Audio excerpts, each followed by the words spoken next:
Assalamualaikum warahmatullahi wabarakatuh. Perkenalkan nama aku Afifa Nabila. Aku mahasiswa Ilmu Komunikasi 2019, konsentrasi Humas di Universitas Muhammadiyah Bandung. Aku akan mempresentasikan tentang in-house journal dan analisis SWOT-nya untuk memenuhi ujian tengah semester mata kuliah Manajemen Penerbitan Humas. Nah, mengenai in-house journal, apa sih in-house journal? Mungkin teman-teman udah banyak nih yang memang mengenal tentang in-house di suatu perusahaan.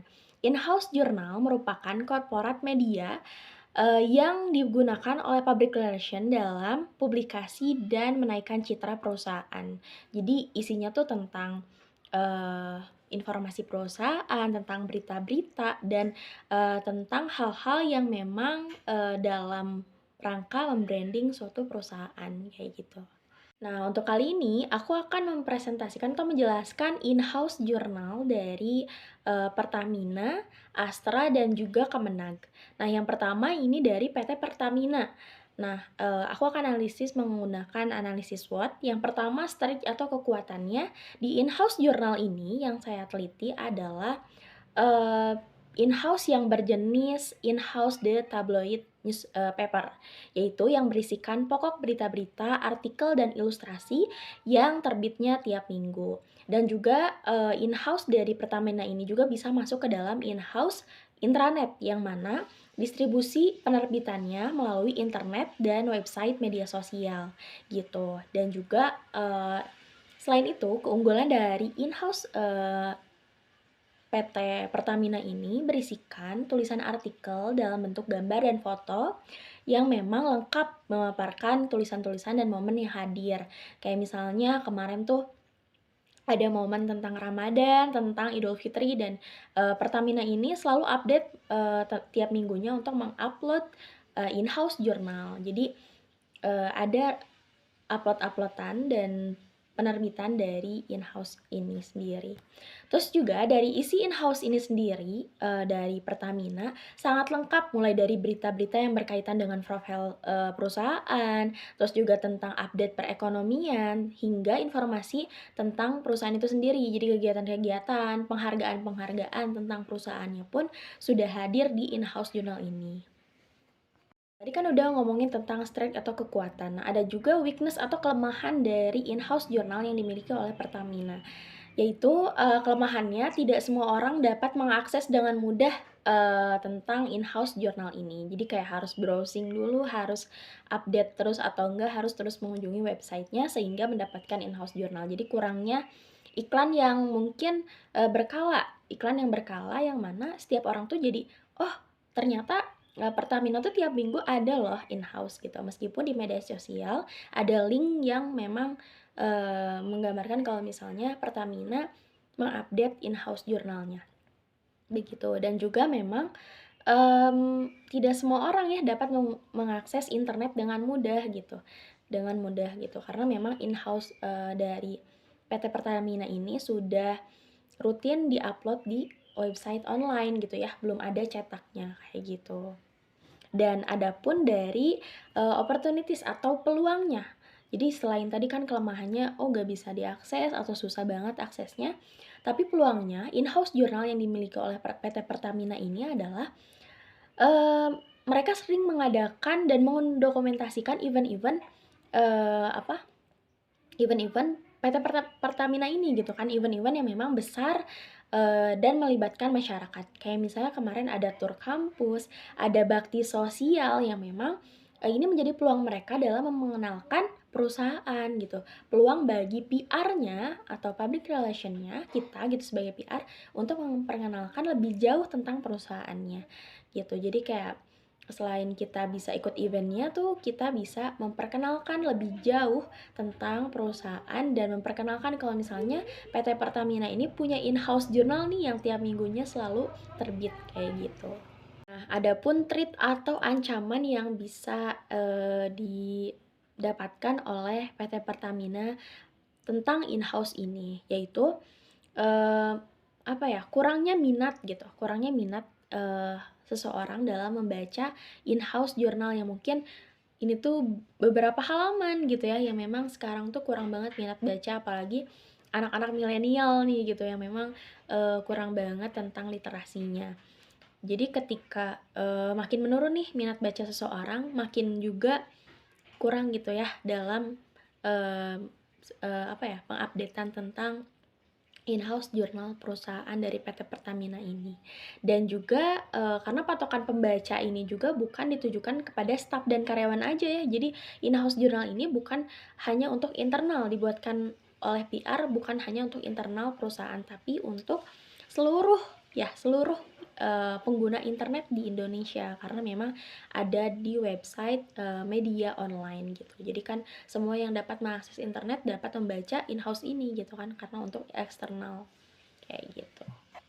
Untuk kritik dan saran tentang in-house journal yang dibuat oleh PT Pertamina ini, yang pertama, terlalu banyak kata-kata yang memang, terulang gitu. Jadi kayak, terlalu panjang sih bacaannya sehingga mungkin bagi segmentasi remaja dan juga anak-anak milenial sekarang mungkin agak sedikit, apa ya, wasting time untuk bacanya gitu dan, eee, harus lebih rangkum lagi gitu.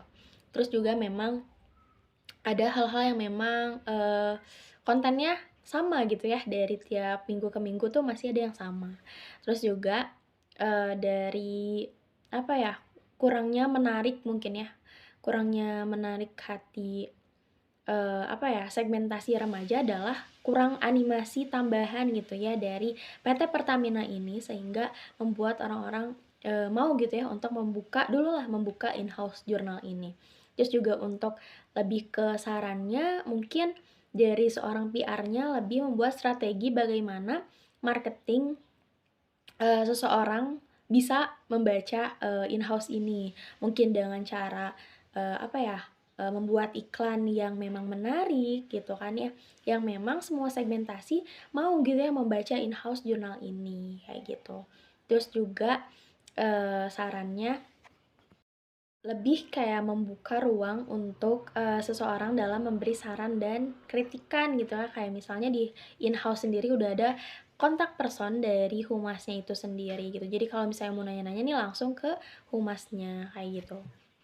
Nah, untuk selanjutnya aku akan ngejelasin in-house journal dari PT Astra gitu. Nah, dari PT Astra ini, mmm, teman-teman juga udah pada kenal ya dengan PT Astra ini karena memang, PT yang memang kalau misalnya identiknya dengan apa, dengan mobil gitu kan ya, Astra ini dengan mobil. Produk-produknya adalah mobil yang memang sering ngadain event-event yang memang, ngasih mobil gratis dan lainnya. Nah, untuk selanjutnya aku akan ngejelasin in-house journal dari PT Astra gitu. Nah, dari PT Astra ini, mmm, teman-teman juga udah pada kenal ya dengan PT Astra ini karena memang, PT yang memang kalau misalnya identiknya dengan apa, dengan mobil gitu kan ya, Astra ini dengan mobil. Produk-produknya adalah mobil yang memang sering ngadain event-event yang memang, ngasih mobil gratis dan lainnya. Hasil dari analisis ini, tentu kembali kepada analisis SWOT. Yang pertama strength atau kekuatan dari in-house journal Astra ini, berjenis in-house magazine gitu. Jadi kayak majalah yang memang berisikan, bentuknya tulisan-tulisan feature, artikel, dan gambar-gambar yang diterbitkan setiap bulannya. Kalau tadi kan Pertamina lebih konsisten dan update karena memang tiap minggunya nih upload gitu ya. Tapi kalau misalnya untuk PT Astra ini, di-upload-nya atau diterbitkannya setiap 1 bulan sekali kayak gitu. Jadi ada in-house November 2022 misalnya. Belum ya? Terus juga kayak in-house, apa ya, Februari 2022. Jadi kayak tiap bulannya kayak gitu. Terus juga, bisa juga masuk ke dalam jenis intranet juga karena distribusinya dan penerbitannya di-upload di media online, website, dan media sosial kayak gitu. Terus juga keunggulan dari in-house journal ini menghadirkan tulisan-tulisan yang udah terperinci. Jadi kayak misalnya, udah apa ya, kayak, udah lengkap dan memang sudah terangkum semua gitu ya. Jadi nggak usah lama-lama bacanya juga ini tuh, apa ya, sudah, dijelaskan itu, sudah jelas gitu bahwa ini menceritakan atau menjelaskan tentang apa gitu. Terus juga tiap apa ya, memberikan kualitas gambar yang menarik. Dan yang lebih unggul lagi di PT Astra ini, in-house jurnalnya lebih banyak animasi-animasinya keren gitu. Kayak misalnya, apa ya, ada seseorang yang memang, apa ya, kayak nanti ada fotonya ya mungkin, in-house-nya yang memang lucu aja gitu, animasi-animasinya yang memang, membuat seseorang menarik untuk membacanya, kayak gitu. Terus juga, apa, lebih lengkapnya lagi adalah menjelaskan atau memaparkan tentang kegiatan-kegiatan perusahaan dari Astra itu sendiri. Terus ada penghargaan, tips and trik gaya hidup, terus juga fakta-fakta tentang hal yang update. Kayak misalnya kemarin nih ada COVID-19 gitu ya, tentang pandemik tuh, PT Astra ini menjelaskan tentang fakta-fakta bagaimana ciri-ciri orang yang Omikron gitu kan, kemarin ada jenis baru yaitu Omikron kayak gitu.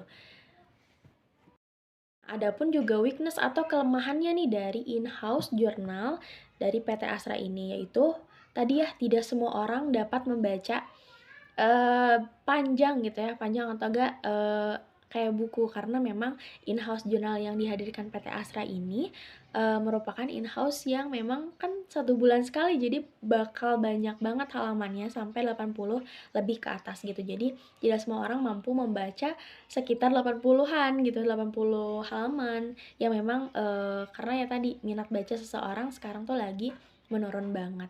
Terus juga memang tadi sama ya, kurang iklan gitu, kurang iklan yang memang orang tuh bisa tahu, oh ternyata Astra tuh punya in-house journal ternyata gitu ya, yang memang diupdate dan diterbitkan di media online kayak gitu. Terus juga minat pembaca tadi rata-rata kan yang membacanya adalah konsumen dari PT Astra ini sendiri gitu ya, yang memang ngebeli mobilnya, pasti dikasih tuh in-house journal secara cetaknya, atau enggak dikasih link-link yang memang berkaitan tentang perusahaan. Karena memang biasanya suatu konsumen tuh pasti diajak dan ikut sertakan dalam setiap event yang dihadirkan oleh PT Astra itu sendiri. Terus ada pun opportunities atau peluangnya gitu kan, di saat tadi lemah tentang minat baca dan lainnya, ternyata ada juga sisi peluangnya dari house journal ini, yaitu mereka ya tadi sama ya, melibatkan masyarakat dalam event-event besar gitu. Jadi masyarakat eksternal memang sering dilibatkan gitu, kayak misalnya dapat door prize gitu ya, terus juga kayak ikut jadi media partner dari setiap event besar gitu ya, jadi sponsorship gitu, yang mana di sana mereka juga bisa, atau seorang PR, kita praktisi humas juga bisa menjelaskan lebih detail tentang profil perusahaannya gitu. Pun threat atau ancaman yang akan dihadapi oleh PT Astra ini tentang in-house journal, yaitu menurunnya minat baca ya, karena memang ada beberapa tulisan-tulisan yang stagnan atau enggak pembahasannya terulang, dan tiap bulannya masih ada gitu hal-hal yang memang pembahasannya tidak update dan up to date gitu. Karena memang kalau misalnya perbedaan dengan Pertamina kan ini lebih wasting time gitu ya, nunggunya 1 bulan sekali, tapi kalau misalnya Pertamina tuh tiap minggunya selalu update dan selalu terbit kayak gitu. Terus juga selain itu juga ancamannya yang terjadi adalah ketika in-house journal ini sudah tidak memiliki kredibilitas gitu ya. Jadi ya sudah apa ya, kurang gitu ya dalam apa ya, minatnya dalam in-house journal. Kritik dan sarannya yang pertama mungkin karena tadi ya halamannya begitu banyak, mungkin bisa lebih dipersingkat lagi dan apa ya, memfokuskan kepada hal-hal penting yang akan di-upload di in-house journal, kayak penghargaan perusahaan, profil perusahaan, berita-berita yang terupdate, dan berita-berita yang memang sudah lewat lebih dari 1 bulan itu lebih baik tidak dimasukkan gitu. Dan juga tulisan-tulisannya lebih, font-fontnya mungkin ya lebih diperjelas lagi, karena ada beberapa font yang memang tidak bisa jelas dibaca, atau ya kurang tegas dalam penempatan fontnya kayak gitu.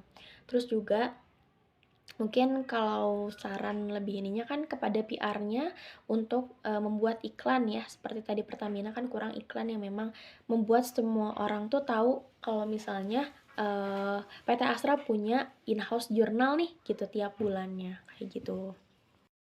Terakhir, aku akan jelasin tentang analisis SWOT in-house journal dari Kemenag gitu ya.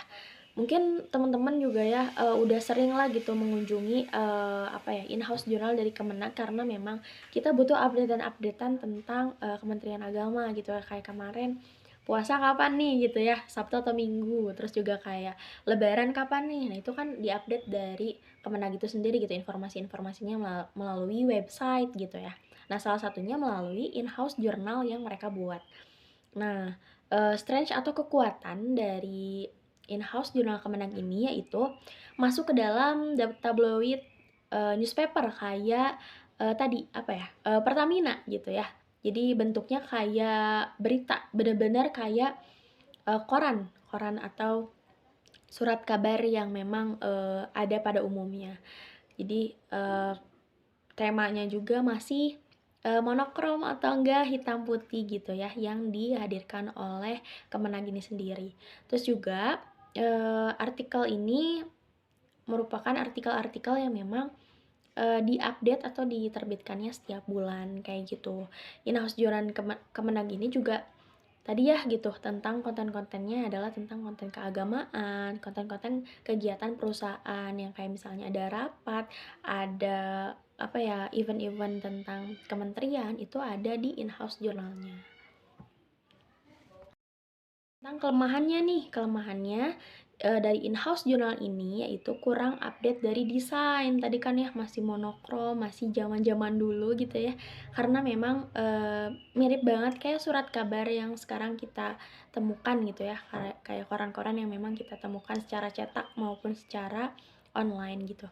Terus juga memang penerbitannya kan belum konsisten gitu ya, setelah dianalisis dan setelah aku lihat gitu bahwa, apa ya, Kemenag ini memang tidak konsistennya, kadang ada bulan-bulan yang memang terlewatkan gitu ya untuk update atau terbit dari in-house jurnal ini sendiri. Terus, jangkauan-jangkauannya juga tidak semua orang bisa dapatkan gitu, bahkan di link resmi Kemenag aja tuh tidak ada gitu ya, tidak ada, apa ya, in-house jurnal yang memang, kita butuhkan gitu, kita harus, browsing lebih, jauh lagi gitu ya untuk mencari in-house jurnal dari Kemenag ini sendiri.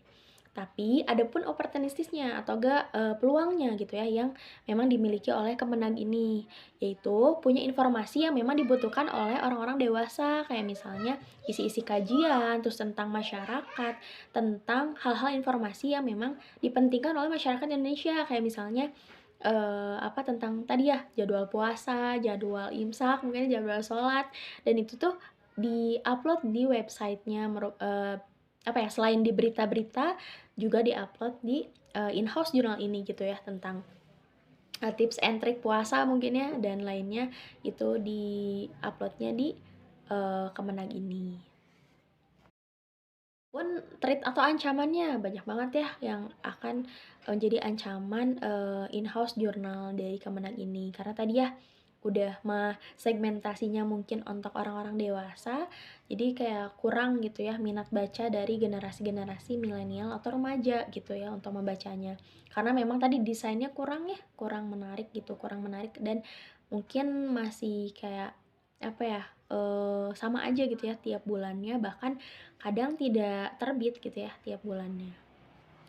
Dan untuk kritik dan sarannya mungkin yang pertama, desainnya mungkin agak lebih menarik lagi karena kurang menarik dan, flat banget, bahasanya flat banget dan masih zaman dulu gitu ya, masih zaman-zaman koran, bener-bener koran, temanya.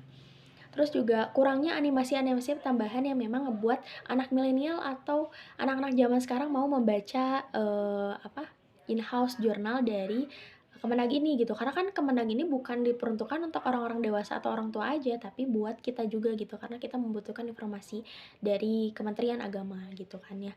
Terus juga, kurangnya update di media sosial gitu ya, karena Kemenag ini mungkin mengupdate-nya hanya kegiatan-kegiatan perusahaannya aja, dokumentasinya, kayak gitu.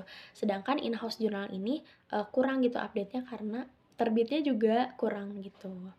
Terus, ya tadi gitu ya, terutama dalam bentuk desain gitu ya, karena memang desainnya masih, desain yang memang tidak diterima oleh anak-anak milenial gitu ya, dan tulisan-tulisannya masih baku dan tidak apa ya, tidak terperinci gitu, kita harus wasting time untuk bacanya, kayak gitu. Mungkin itu yang bisa aku presentasikan untuk kali ini tentang in-house journal dari Pertamina, PT Astra, dan juga dari Kemenag atau Kementerian Agama.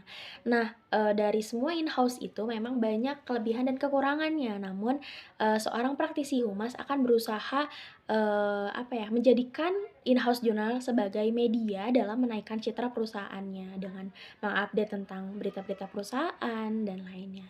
Mohon maaf bila ada kesalahan. Fastabiqul khairat. Wassalamualaikum warahmatullahi wabarakatuh. Sampai bertemu. Bye bye.